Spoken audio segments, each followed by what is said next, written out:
तो गाइस, स्वागत है आप सभी का एएनएस क्लासेस में। तो आज हम बात करेंगे ब्रह्मांड की। ये ब्रह्मांड कैसे बना और इसके अध्ययन के बारे में हमें इस लेक्चर में पता चलेगा। तो चलिए स्टार्ट करते हैं आज का ये लेक्चर। ठीक है। तो ब्रह्मांड, पहली बात तो हमें ब्रह्मांड क्या है इसके बारे में पता होना जरूरी है। तो ब्रह्मांड जो है वह, इसकी डेफिनेशन ऐसी है कि सभी तत्व, जैसे सभी तत्व तथा सभी ऊर्जाएं जो अस्तित्व में हैं और जो उपस्थित हैं उन्हें हम ब्रह्मांड कहते हैं। एग्जाम्पल के लिए planets, solar systems, galaxies, stars, heavenly bodies, ये सभी ब्रह्मांड के अंदर आते हैं। ठीक है।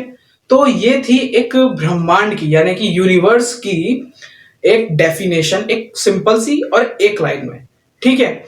अब हम बात कर लेते हैं कि ब्रह्मांड के अध्ययन की बात कर लेते हैं कि सबसे पहले इसे किसने अध्ययन किया। ठीक है। तो सबसे पहले इसे टोलेमी ने अध्ययन किया था। इसे सबसे पहले टोलेमी ने इसका अध्ययन किया था। ठीक है। तो ये रहने वाले थे इजिप्ट के। ठीक।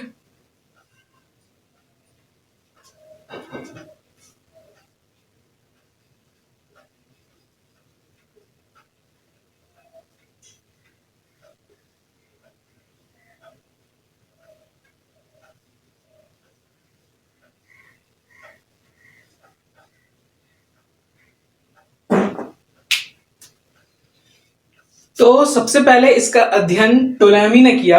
ये इजिप्ट के रहने वाले थे। इन्होंने 140 एडी में एक ब्रह्मांड के संदर्भ में जियोसेंट्रिक थ्योरी दी। ये जियोसेंट्रिक थ्योरी क्या होता है? तो जियोसेंट्रिक थ्योरी होता है, मतलब जियो माने होता है अर्थ। ठीक है। जियो माने है अर्थ और सेंट्रिक, सेंट्रिक है सेंटर। क्या है?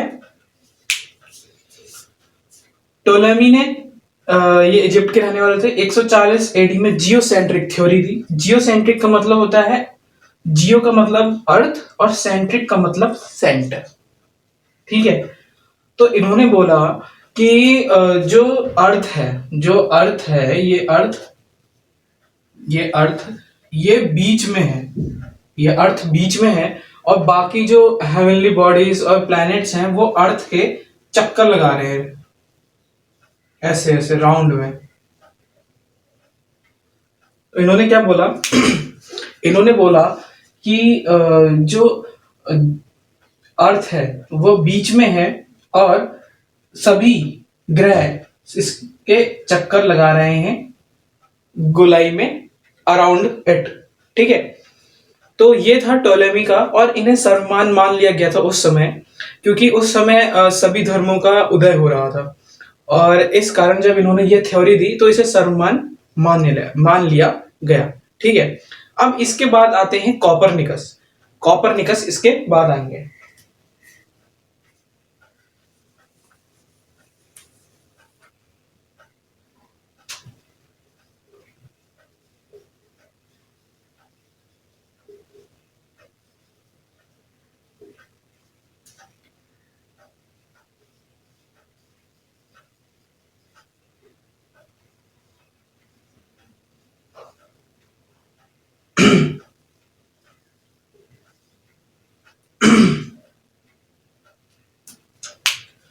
तो टोलेमी के बाद अध्ययन किया कॉपरनिकस ने। तो कॉपरनिकस ने बताया कि अर्थ ने, इन्होंने पहली बात तो कॉपरनिकस ने अध्ययन किया, ये पोलैंड के रहने वाले थे। इन्होंने 1545 में थ्योरी दी, हेलियोसेंट्रिक थ्योरी। हेलियोसेंट्रिक थ्योरी में क्या था, जैसे कि टोलेमी ने बताया था जियोसेंट्रिक थ्योरी देखे कि अर्थ जो है वो मध्य में है और बाकी सब उसके चक्कर काट रहे हैं, वैसे ही कॉपरनिकस ने हेलियोसेंट्रिक थ्योरी दी। इन्होंने बोला कि हेलियो का मतलब होता है रिंग ऑफ फायर। तो इन्होंने बोला कि नहीं, सन, इन्होंने बोला कि नहीं, सन बीच में है। इन्होंने बोला कि नहीं, सन बीच में है, बाकी सब इसके चक्कर काट रहे हैं अराउंड इट। सन बीच में है और बाकी सब इसके चक्कर काट रहे हैं, इसलिए इसे हेलियोसेंट्रिक थ्योरी कहते हैं, मतलब सन सेंटर में है। तो उस समय धर्म का बहुत वर्चस्व था, उस समय धर्म की बातें ज्यादा होती थी, तो इसलिए इनकी ये थ्योरी को नहीं सुना गया और इन्हें एक चर्च ने फांसी की सजा सुना दी। और ये काफी हद तक क्या कहते हैं, ये अपनी इस थ्योरी में सही भी थे। ठीक है, ऐसा ही तो है, सन बीच में है और बाकी सब उसके चक्कर काट रहे हैं अराउंड इट, है ना। कॉपरनिकस के बाद आते हैं अब कैपलर। कैपलर का तो नाम सुना ही होगा आप लोगों ने।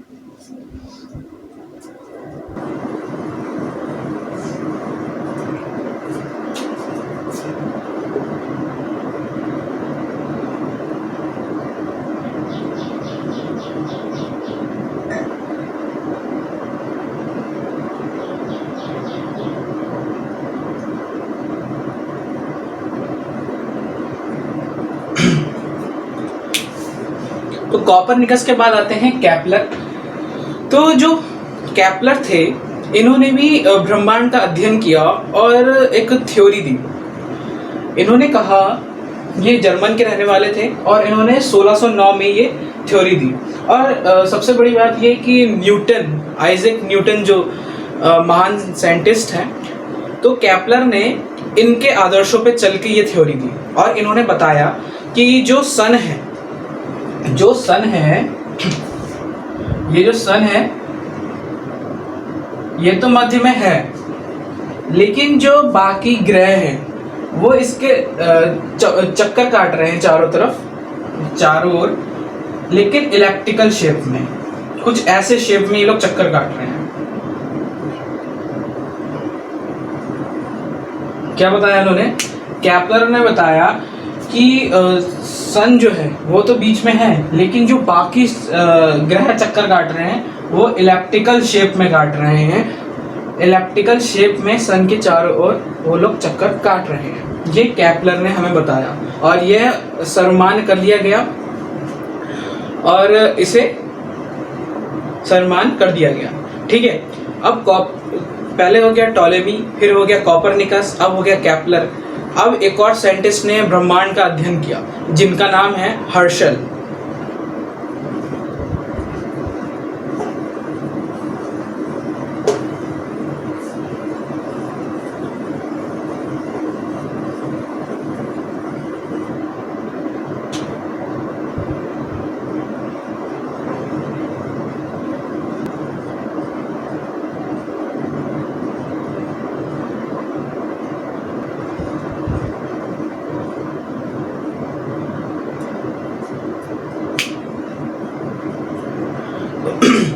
ब्रह्मांड का अध्ययन करते हुए सीरीज में अब हम पढ़ेंगे हर्शल के बारे में। तो ये जो हर्शल हैं, इन्होंने बोला कि ये जो हर्शल हैं ये ब्रिटिश साइंटिस्ट थे। इन्होंने 1805 में थ्योरी दी और उन्होंने बोला कि जो हमारा सोलर सिस्टम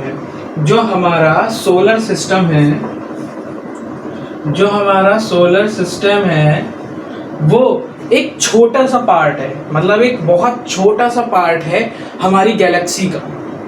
क्या बोला इन्होंने बोला 1805 में कि जो हमारा सोलर सिस्टम है वो एक छोटा सा पार्ट है हमारी गैलेक्सी का। ठीक है, ये हमें बताया हर्शल ने हमें बताया कि solar system is a part of much larger system our galaxy. ठीक है, ये बोला हमें हर्शल ने। अब हम हर्शल से आगे इसी सीरीज में हम पढ़ते हैं जिसका नाम आता है अब अगले साइंटिस्ट का, वो है Edwin P Hubble. Edwin P Hubble ने ब्रह्मांड का अध्ययन किया।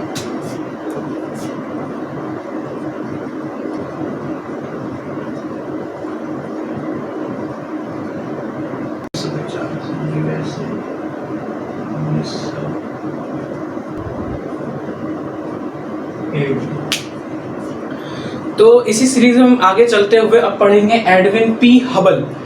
एडविन पी हबल ये एक यूएसए के साइंटिस्ट थे और इन्होंने 1925 में हमें एक थ्योरी दी जिसका नाम है रेड शिफ्ट थ्योरी, जिसका नाम है रेड शिफ्ट,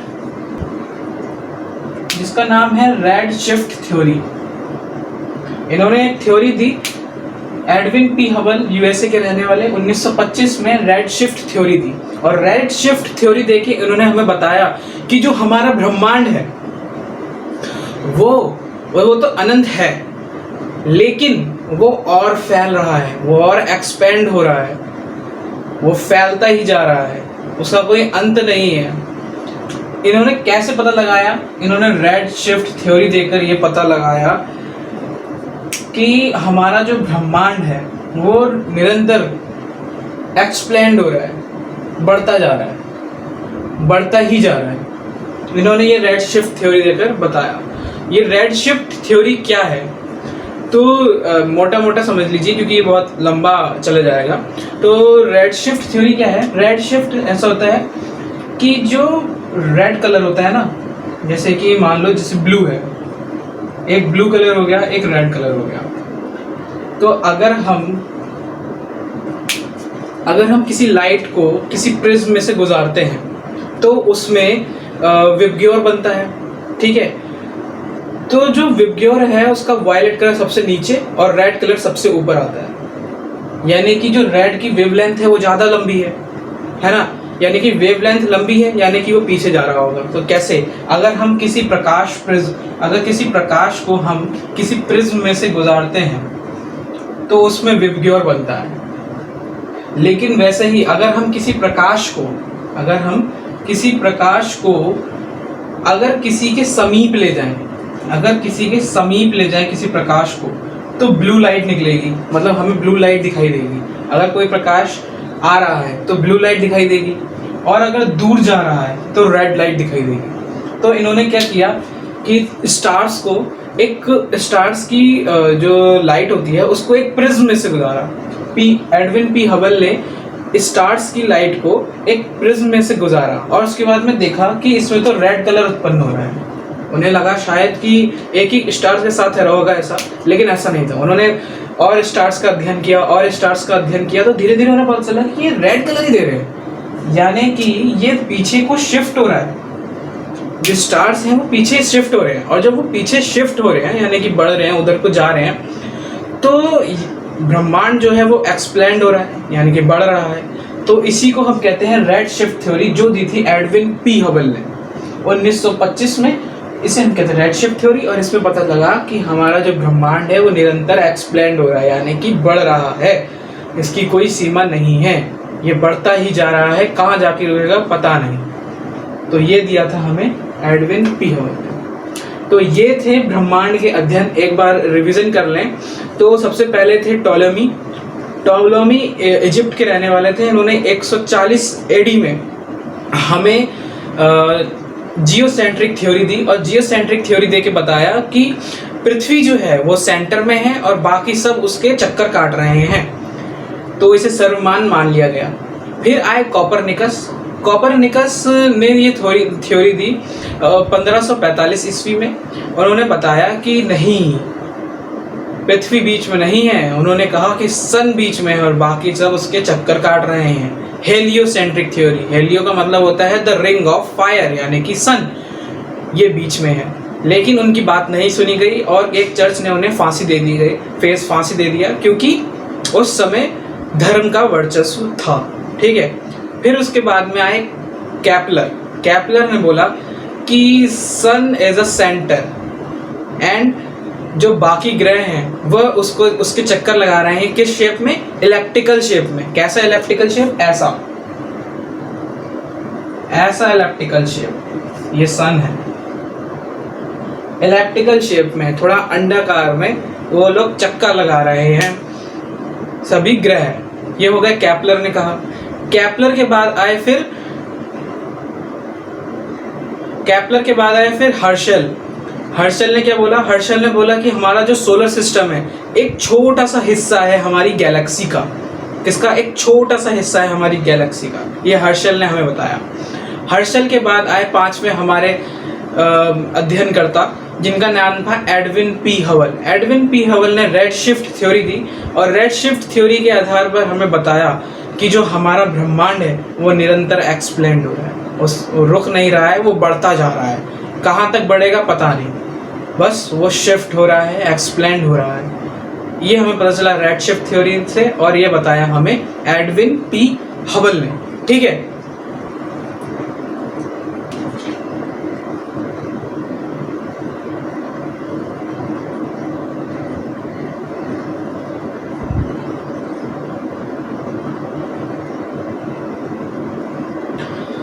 तो हमने देखा ब्रह्मांड के अध्ययन के बारे में। अब हम पढ़ेंगे की उत्पत्ति।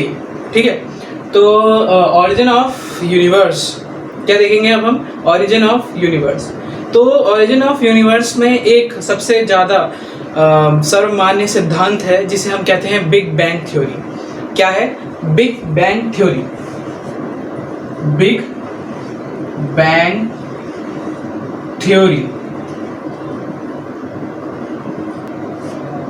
तो सर्वमान्य सिद्धांत है बिग बैंग थ्योरी। ये किसने दिया था? ये दिया था जॉर्ज लेमेंटियर ने। कब दिया था? जॉर्ज लेमेंटियर जो थे वो बेल्जियम के रहने वाले थे, और इन्होंने बिग बैंग थ्योरी दी थी 1894 में। 1894 में जॉर्ज लेमेंटियर ने ये बिग बैंग थ्योरी दी थी, और इन्होंने बताया था कि 15 अरब साल पहले एक सन टाइप का, यानी कि एक जलता हुआ आग का गोला था जिसमें न्यूक्लियर फ्यूजन हो रहा था, एंड अचानक उसमें विस्फोट हुआ और यह ब्रह्मांड बना। उन्होंने ये बताया हमें। क्या बताया बिग बैंग थ्योरी में? बिग बैंग थ्योरी में हमें बताया कि एक गोला था आग का जिसमें नाभिकीय संलयन हो रहा था, और इसमें एक्सपेंड यानी विस्फोट हुआ और वह फट गया और पूरे उसमें फैल गया, ऐसे ब्रह्मांड बना। ये हमें बताते गया था, और बिग बैंग थ्योरी को सर्वमान्य मान लिया गया था उसी समय। बट थोड़ी कंफ्यूजन थी, इसकी कोई सर्वमान्य व्याख्या नहीं थी। तो सर्वमान्य व्याख्या 1967 में, कब हुई इसकी व्याख्या? 1967 में।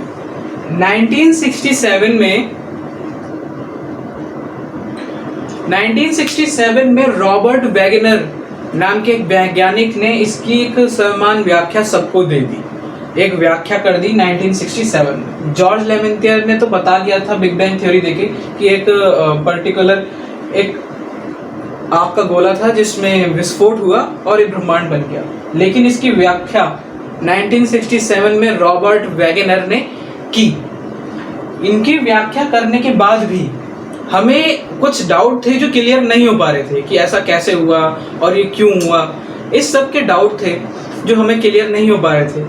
तो इसका एक प्रयोग किया गया, LHC एक प्रयोग हुआ।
तो LHC एक प्रयोग हुआ जिसका नाम जो 2010 में हुआ, और इसका नाम है लार्ज हाइड्रोलिक कोलाइडर एक्सपेरिमेंट।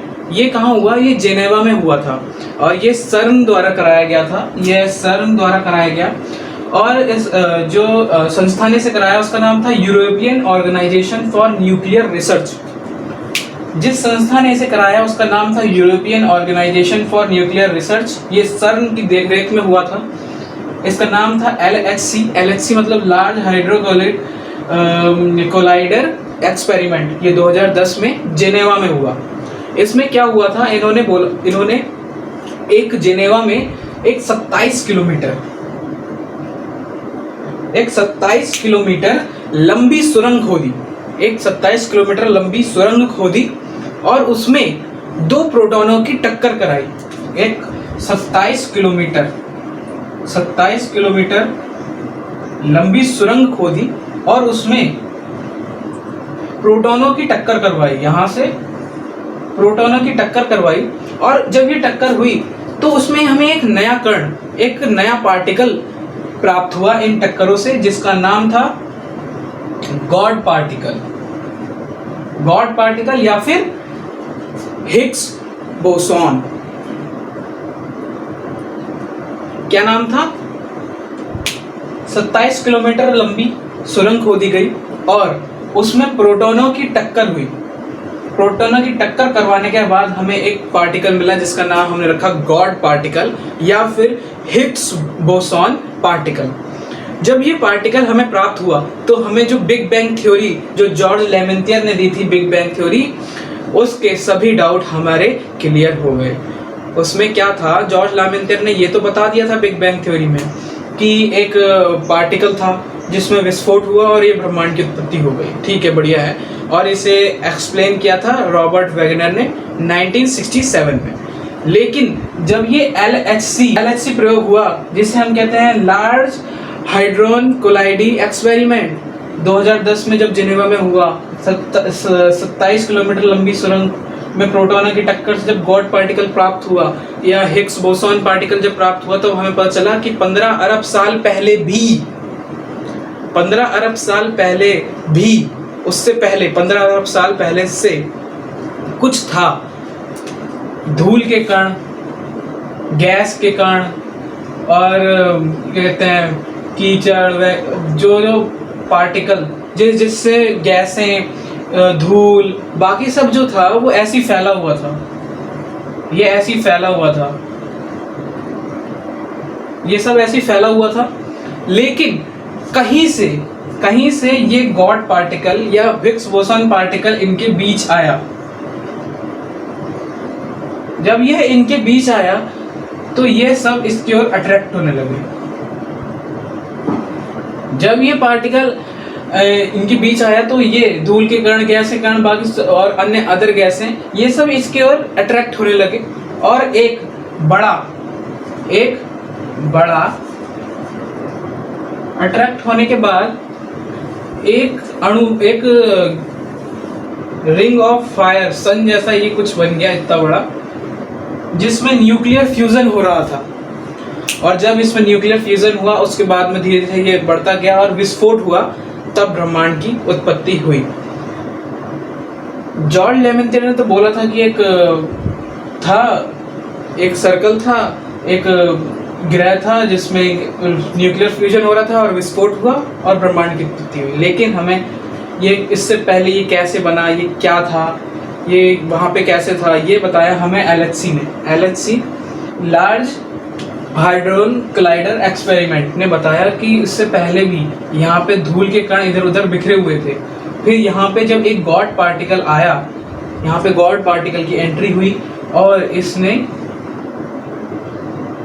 इन सब की ओर अट्रैक्ट किया और अट्रैक्ट होने के बाद ये धीरे धीरे इसका साइज बड़ा होने लगा और इसमें न्यूक्लियर फ्यूजन हो रहा था, विस्फोट हुआ, जिससे ब्रह्मांड की उत्पत्ति हुई।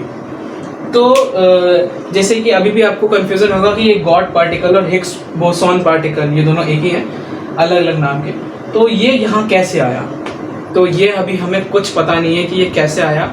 अभी साइंटिस्ट ने इतना खोज लिया है, इसके लिए हमें उन्हें धन्यवाद देना चाहिए। आगे हमें जब रिसर्च के बारे में पता चलेगा तो मैं आप लोगों को बता ही दूंगा, जैसा भी होगा। फिलहाल अभी हम मान लेते हैं कि ये गॉड पार्टिकल गॉड ने भेजा और हमारा यूनिवर्स बन के तैयार हो गया। तो ये था आज का लेक्चर। पसंद आए तो लाइक और शेयर ज़रूर करिएगा और दूसरे की मदद भी करिएगा। ठीक है, थैंक यू।